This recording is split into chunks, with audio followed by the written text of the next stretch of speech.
Idea video अंगणवाडीतील मुलांच्या मातांसाठी. नमस्कार. आजच्या मीटिंगमध्ये तुम्हा सर्वांचे हार्दिक स्वागत आहे.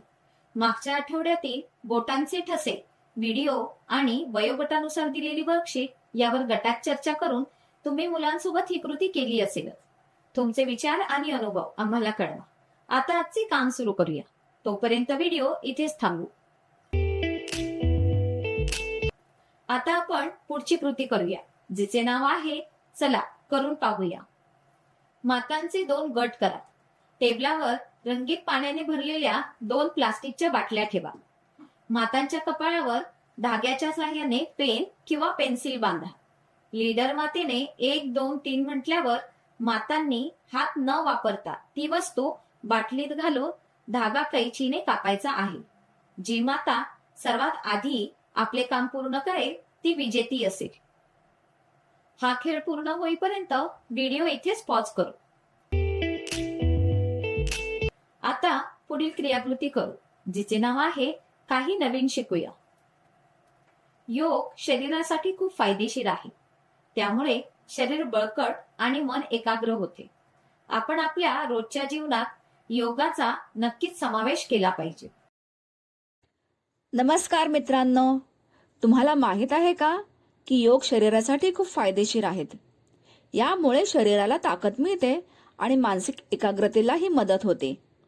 महिलांच्या आरोग्याच्या समस्यांपासून सुटका मिळवण्यासाठी योगासने अत्यंत आवश्यक आहेत. चला जाणून घेऊया कोणत्या योगासनांमुळे महिलांना कोणते फायदे होतात. या आसनाचे नाव आहे प्राणायाम. हे करण्यासाठी तुम्हाला प्रथम सुखासन किंवा पद्मासनात बसायचे आहे. यानंतर आपले हात गुडघ्यावर सरळ ठेवायचे आहेत. आता तुम्हाला दीर्घ श्वास घ्यायचा आहे आणि काही वेळ रोखून धरल्यानंतर ओम हा शब्द उच्चारत श्वास सोडायचा आहे. तुम्ही असे 10 ते 15 वेळा करू शकता. पुढील आसन आहे कपालभाती. कपालभाती केल्याने बरेच फायदे होतात. हे आसन करण्यासाठी तुम्हाला प्राणायामाच्या मुद्रेत बसायचे आहे. त्यानंतर तुम्हाला संथ गतीने श्वास घ्यायचा आणि सोडायचा आहे. तुम्ही तुमच्या क्षमतेनुसार ही क्रिया करू शकता. लक्षात ठेवा, श्वास घेण्याचा आणि सोडण्याचा वेग जास्त नसावा. दोन्हीमध्ये संतुलन ठेवा. पुढील आसन आहे उत्तनासन. हे आसन करण्यासाठी सर्वप्रथम सरळ उभे राहा. नंतर श्वास घ्या आणि खाली वाका. आता तुमचे हात तुमच्या नडगीकडे म्हणजेच पायाचा मागचा भाग टाचेच्या 4 इंच वर इथे टेकवा.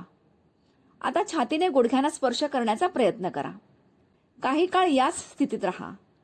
या दरम्यान तुम्हाला संथ गतीने श्वसन करणे आवश्यक आहे. तुम्ही हे आसन 8 ते 10 वेळा करा. या व्हिडिओचा तुम्हाला कसा फायदा होऊ शकतो हे सर्व मातांनी एक एक करून गटात सांगा. चला आता पुढील क्रियाकृती करू, जिचे नाव आहे घरी जाऊन मुलांकडून करून घ्या. हे मजेदार खेळ क्रमांक 1. मुलांना वेगवेगळ्या भावनांचा अनुभव द्या.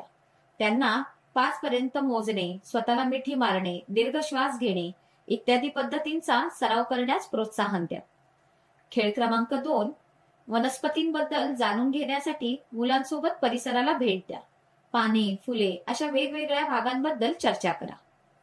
दिलेल्या वर्कशीटमध्ये मुलांच्या वयोगटानुसार क्रियाकृती दिली आहे. त्या समजून घ्या आणि मुलांकडून करून घ्या.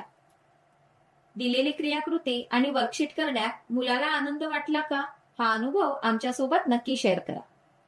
आजच्या क्रियाकृती इथेच संपत आहेत. अशाच नवीन माहिती आणि क्रियाकृतींसोबत पुढच्या आठवड्यात पुन्हा भेटू. तोपर्यंत तुमची आणि मुलांची काळजी घ्या. धन्यवाद.